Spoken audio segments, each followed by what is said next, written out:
Selamat sore Pak. Eh, saya atas nama Sirvianus Niha ingin mempresentasikan tentang evaluasi biosensor thermal miniatur untuk penentuan glukosa dalam darah lengkap. Berikut ini pokok pembahasannya. Yang pertama, pendahuluan. Biosensor thermal mini telah dievaluasi sebagai bagian dari sistem analisis injeksi aliran untuk menentukan glukosa dalam darah utuh.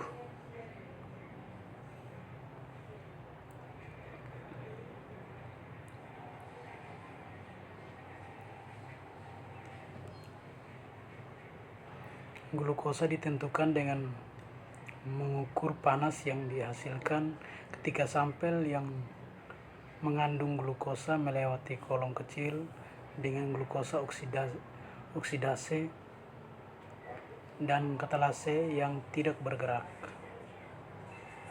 Konsep biosensor didefinisikan sebagai perangkat analitik yang intim mengaitkan elemen penginderaan biologis dengan transduser dan merespon secara selektif dan reversibel terhadap konsentrasi atau aktivitas spesies kimia dalam sampel biologis.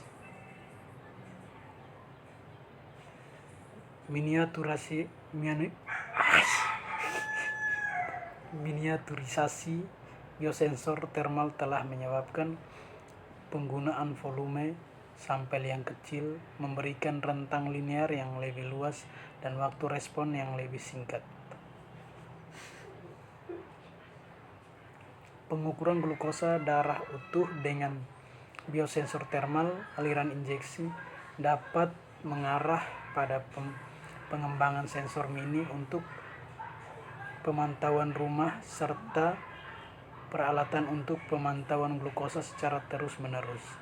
Regulasi otomatis dosis insulin yang diperlukan untuk penggunaan pasien atau untuk penelitian diabetes juga dipertimbangkan secara aktif.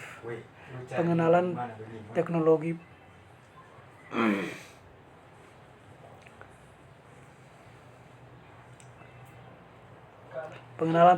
pengukuran baru memerlukan perbandingan dengan metode yang sudah ada untuk validasi, tetapi mungkin sulit untuk menemukan metode yang bekerja di media yang sama dan dengan kalibrator yang sama.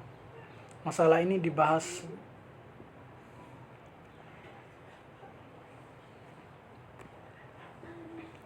berikut metode. Terdapat juga gambar sensor kalorimeter yang digunakan untuk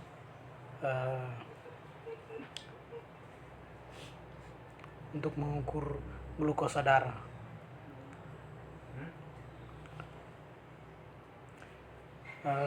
Metode yang pertama, memori thermal. Memori thermal digunakan untuk meminimalkan kebocoran panas dari kolom, efluent dari kolom melewati pipa baja yang dililitkan di sekitar pipa tembaga atau pelindung adiabatik yang mengelilingi kolom. Yang berikut pengaturan eksperimen. Panas yang berkembang di kolom enzim dideteksi dengan jembatan Weston dan sinyalnya diperkuat. Selama percobaan, sensor ditempatkan dalam kotak aluminium kecil yang diisolasi dengan busa poliuretan. Yang berikut, yang ketiga, imobilisasi enzim. Oksidase glukosa ditambahkan terlebih dahulu dan dibiarkan bereaksi selama 1 jam. Kelebihan kelompok teraktivasi diblokir menggunakan 20 mg albumin serum sapi dalam 1 ml buffer kopling. Manik-manik akhirnya dicuci dalam penyangga kopling diikuti oleh penyangga yang digunakan untuk penentuan glukosa.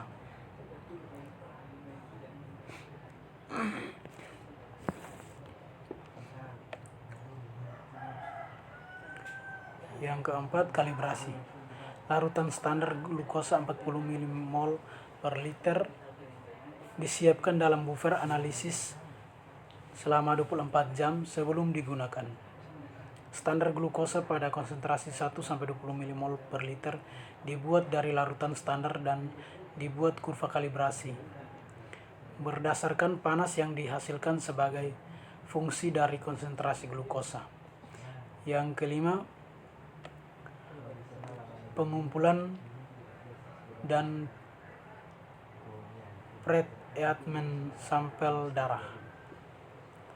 Darah dikumpulkan saat menggunakan pengukur glukosa reflux sebagai instrumen referensi. Ujung jari ditusuk menggunakan lancet kecil dan 500 ml darah dikumpulkan dalam tabung reaksi yang mengandung 2 mg natrium fluorida dan 14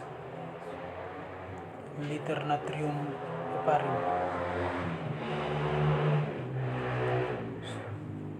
Yang keenam, penentuan nilai hematokrit.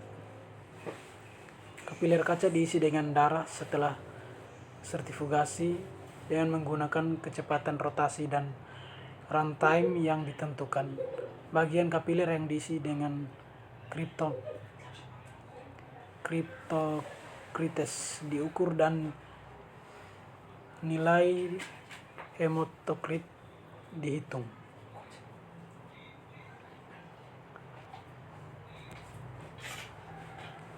Yang berikut dapat dilihat bahwa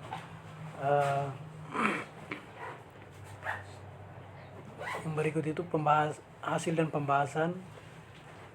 Terdapat grafik dari pengukuran glukosa,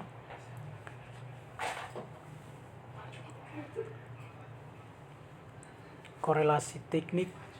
Pengukuran baru harus dibandingkan dengan teknik yang ada dan harus cukup cocok dengan metode ini agar dapat diterima sebagai metode alternatif.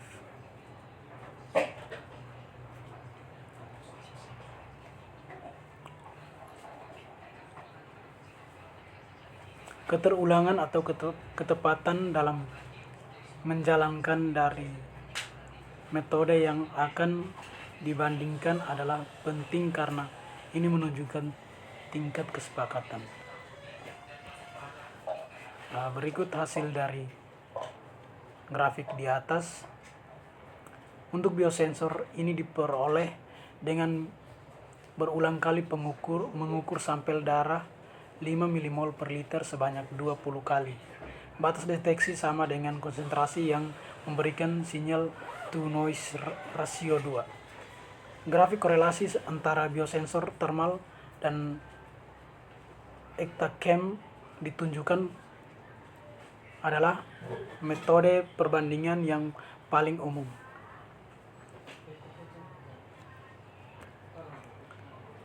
Berikut terdapat grafik dari pengukuran menggunakan metode ECTA-Chem. Pengaruh nilai hematokrit.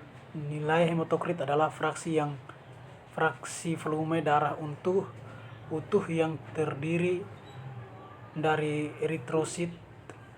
Nilai normalnya adalah 40% dan umumnya lebih tinggi untuk pria daripada untuk wanita.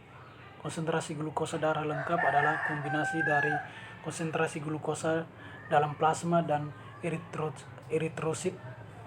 Glukosa konsentrasi dalam plasma lebih tinggi daripada di dalam eritrosit. Berikut hasil dari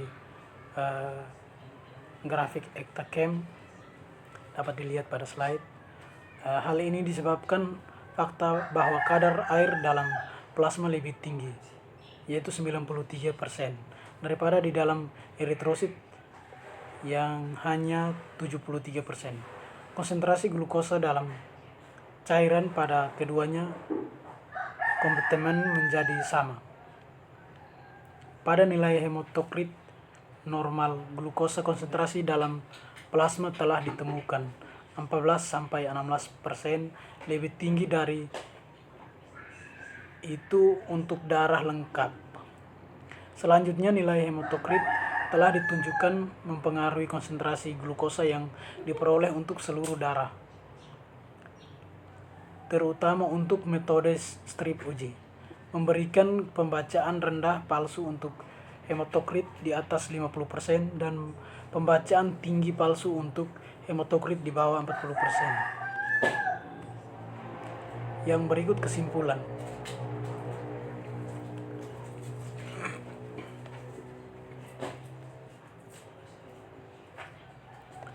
Biosensor thermal mini yang dilaporkan di sini adalah sistem analisis injeksi aliran yang dengannya konsentrasi glukosa dalam darah lengkap dapat dianalisis secara langsung. Periode pengukuran adalah 5 menit dan setidaknya 100 sampel darah utuh dapat dianalisis menggunakan kolom enzim yang sama. Jika sampel serum atau plasma dianalisis, jumlah sampel setidaknya 10 kali lebih tinggi daripada sampel darah. Sistem ini linear dari 0,5 hingga 16 milimol per liter glukosa menggunakan 1 pil sampel. Kisaran ini mungkin tidak cukup untuk semua situasi karena konsentrasinya glukosa pada pasien diabetes bisa jauh lebih tinggi. Kisaran linear dapat diperpanjang hingga lebih dari 20 milimol per liter dengan meningkatkan jumlah enzim dalam kolom atau dengan meningkatkan konsentrasi oksigen dalam buffer. Kisaran linear sistem analisis aliran injeksi juga dapat ditingkatkan jika volume sampel dikurangi. Sekian dari presentasi saya. Terima kasih.